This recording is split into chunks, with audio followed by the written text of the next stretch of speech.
IEBC Amendment Bill 2024, which William Ruto has promised to sign into law. We say that this should be done expeditiously on this SABA day so that we can have the process get underway of coming up as soon as possible with a new IEBC. Because the country right now is at a crossroads. This is not a thing that we think should be delayed for even one extra day. Allow us also to really commend our leaders in the Senate, the whole Senate.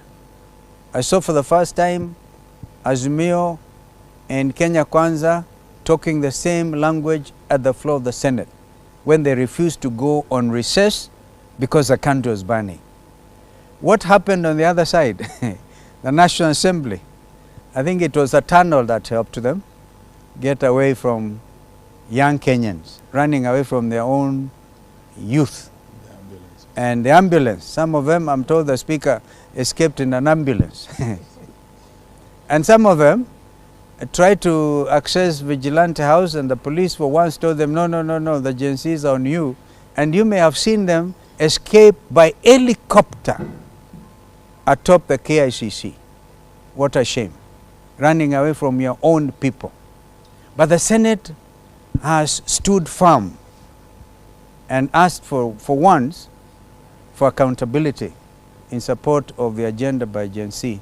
So we, Mheshimiwa Senator Ambua, who is the Deputy Minority Leader in the Senate for Azimio, we thank you and your team. And even those others like Boni Alwale, and even I saw Cheruyot, apologize. It is apology time to this country. So this SABA day is very significant in this country, very, very significant. Of course, when it happened in the 80s and 90s, it gave way to the doing away with amending the Constitution, the famous Section 2A, to allow for multi-party democracy, which is what we are today. This time, the Gen Zs got William Ruto to do away with Finance Act 2024, and also Finance Act 2023, which is still operational. Some of us hold the view that, for example, the housing tax is a slush fund. We have said that before. The corruption continues unabated. A lot of monies get collected, and no accountability with regard to how they use their monies. The problem, some have said, in this country is not revenue collection, but the consumption levels, the opulence, the greed that has been demonstrated by leaders, the inexplainable nepotism in this country. Additional to corruption, nepotism, tribalism. But the Gen Zs, congratulations, they have come up now with a country that we can say is getting detribalized. Because if you want to annoy the Gen Zs, you talk to them about your tribe. So this is a big achievement, and the days of transparency are ahead of us. But before that happens, there's a lot of work to do. And we have come to Meru to tell our brothers and sisters that the struggle continues, a luta continua. Na tunashukuru vijana wetu ambao mara nyingine tulifikiria hawaoni shinda zile siku, wameamuka zaidi yetu na wamehakikisha hii serikali iko iwajibike. Demand ya Gen Z ni uwajibikaji wa serikali, sababu serikali inasimamia watu na fedha za watu.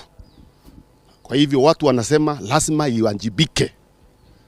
They want an accountable government, not a government that leaves lunch when the citizens are suffering. Not a government that spends money anyhowly, unaccountably, and continues taxing people. Not a government that does not care about business people, doesn't care about the youth.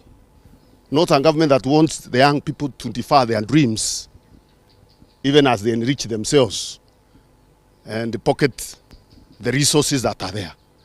So this demand for an accountable government will continue, na sisi tunaunga mkono jinsi na tuko pamoja na wao. Kwa hivyo ndio sababu tuko hapa leo, tunatembea huku leo, tuhakikishe hii siku muhimu katika kalenda ya Kenya imekuwa commemorated vizuri. Na tuambie serikali ya Kenya Kwanza, kama vile mheshimiwa amesema, the public will not relent. Smoke screens and cosmetic changes won't do anything. These young people are very educated. They are able to analyze issues. They have gone to the best schools. So a window dressing exercise will not satisfy them. So forget about saying you want to do some changes. Up here, when corruption starts from the bottom, inaingia kwa civil service mpaka huko chini, what they want is complete overhaul of how government is run so that they can see value for their money. Uwezi kuendelea kuongeza taxes when problem was, I would even say close to half of the money is actually misused. Ni matumizi na misuse ya pesa ya serikali wanataka iende chini, hiyo pesa itumike vizuri kulipa hiyo mandeni, Kenya iweze kuenda mbele. So any cosmetic changes will not satisfy them, neither will we be satisfied as leaders. So hivyo tunaambia agency, don't relent on your demand, continue demanding. After all, you are the young people, and the future of the country is for the young people. And this system keeps changing the story. But Kenyans saw a little boy of 12 years whose body was riddled with bullets and who died at the hands of our police. We are here to commemorate these deaths, but also to salute the freedom fighters.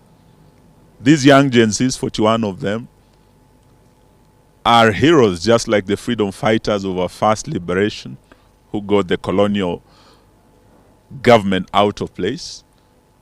Freedom fighters of the second liberation who went on SABA Day and got the Nyayo system out, and who said Moi must go, and Moi went.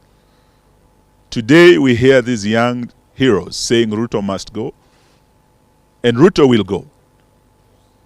We have no doubt about that. It's a matter of time. We know he's trying to panel beat his government, to put some very cosmetic changes, to form task forces.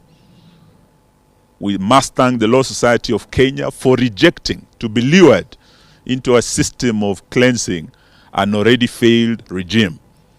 Let us listen to the voices of the millions of Kenyans who are saying Ruto must go, and ensure Ruto goes. As Azimio, we want to assure them that we stand with them. Their cause is our cause.